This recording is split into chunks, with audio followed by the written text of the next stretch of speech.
es prête, rends les choses faciles.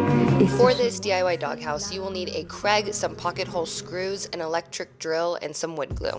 We're going to start with building the base of the bed, and for that you'll need to cut down a 4x4 into 4 chunky legs. I chose to do them at 5.5 inches, and then you'll cut down a 2x4 into 2 25-inch pieces and 2 17-inch pieces. I assembled those pieces as you see here with the chunky legs on the outside and the longer pieces of wood connecting to the sides of it, and that's where the Kreg drill is going to come in handy because it's going to be able to make these like side screw areas to screw into the chunky legs, but it will keep it very secure. Using a Kreg seems kind of complicated, but it's not. You're just going to adjust it to the thickness of the wood that you are drilling into, and then you're going to clamp that to the end of the piece, which you want to like screw directly into the other piece of wood. I repeated that on each side of the framing of the wood, and I didn't do it to the chunkier pieces of wood because we're not screwing that into the longer pieces. It's gonna make sense in a second, I promise. Now you're gonna line those holes up and add some wood glue to each side where the wood is connecting, and then you're gonna screw it directly into the legs of the frame. After you put this frame together, the surface of what you can cover is actually 24 inches by 32, so I had a scrap piece of plywood on hand that I cut down to size, and I just wood glued it and screwed it to the top.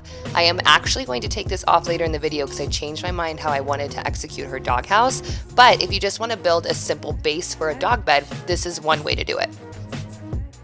One tip that is new to me actually, and I learned the hard way, is I never used outdoor screws before on outdoor projects and would end up rusting, so make sure you're using the proper screws if you're letting this live outside. Also, I did decide to add a middle beam to the bottom of the frame because when my 45-pound bulldog sleeps on it, I didn't want it to end up bowing over time, and I didn't use a Kreg drill for this. I actually just drilled it in from the outside. After all of this, I realized I didn't sand any of the pieces down individually, so I had to sand it down as a whole, which I really don't suggest, but because she's only touching the top, I didn't freak out too much. I just wanted to make sure that this thing was completely smooth. That way when she lays down or walks by it, you don't want them to get splinters. Let me know in the comments down below if any of you guys have a shock rag, but I've had this guy for about 2 years and I always lay him down before I try to stain or paint anything because I'm way too lazy to bring it outside. So I went ahead and stained it like a whitewash, which ended up looking not how I expected. I'm going to end up painting this white, but before I show you that, I'm going to show you how I made the actual house portion of this whole situation. I cut 2 19.5-inch pieces, one straight edge, one with a 22.5-degree angle, and then I cut 2 60 3/4 pieces with a matching 22.5-degree angle, but at the top where they meet, it's a 45-degree angle. I made all of these angled cuts with my miter saw, which is one of my favorite power tools, and I'll link to another video that I've used a miter saw in before so you can see a little bit more in depth about it. But then I'm also going to use the Kreg to connect these pieces, and I only need to connect them in 3 areas. Don't freak out about those markings, just use a little patience and 80 grit sandpaper on your sander and those will disappear real quick. Add some wood glue to where the wood meets and then drill it in with your pocket hole screws.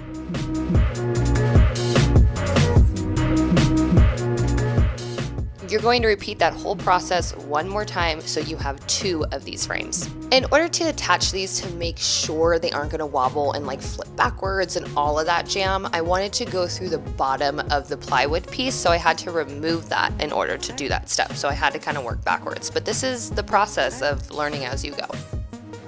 I flipped that plywood piece over so you could see the bottom of it and pre-drilled 2 holes and then screwed my longer outdoor screws through the bottom of the plywood into the actual frame that we just created, keeping it on the edges, and I repeated that to both of them, and you should have something that looks like this.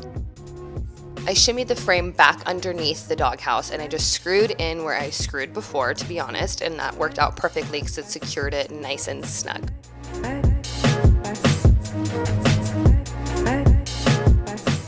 This started looking so much better than I envisioned, but now we need to connect the pieces with dowels that you're going to cut down to size, and you can use a handsaw for this because dowels aren't too aggressive at all. I cut down 5 dowels and I ensured that they fit in between each of those little angles that I wanted, and then I just traced where I wanted them to be. I pre-drilled a hole to make sure I could screw from the opposite side into the dowel. I repeated that to all 5 of my dowels, and then It just looks so good. You're gonna paint or stain it whatever color you want, or you can leave it as is, but you do need to treat it for the weather if it's living outside.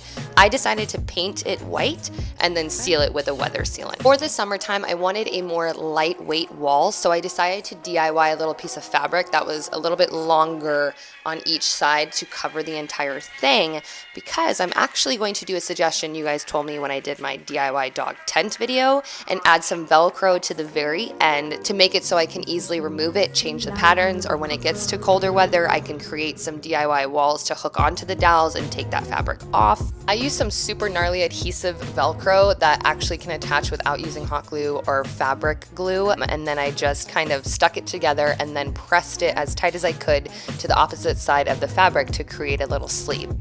Now all you have to do is put it wherever you want it to live, add your little mattress piece, which actually I got custom cut from Joann's. They're having a 70% off their foam right now, and I just wrapped around a blanket that I could easily wash, and I wouldn't get too mad if it got upset or if it got dirty.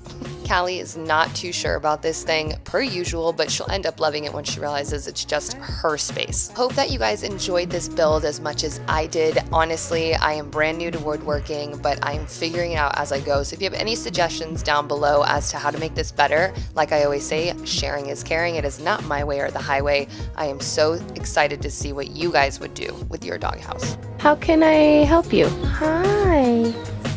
Hi, baby. Okay, back to this. And also, if you do not know, I am having a giveaway. If you are subscribed to my channel, which I can check, so make sure you're subscribed, comment and tag 3 people on my last Instagram photo, and I will pick a winner for a private DIY conversation later tonight. I'll see you Sunday with another DIY.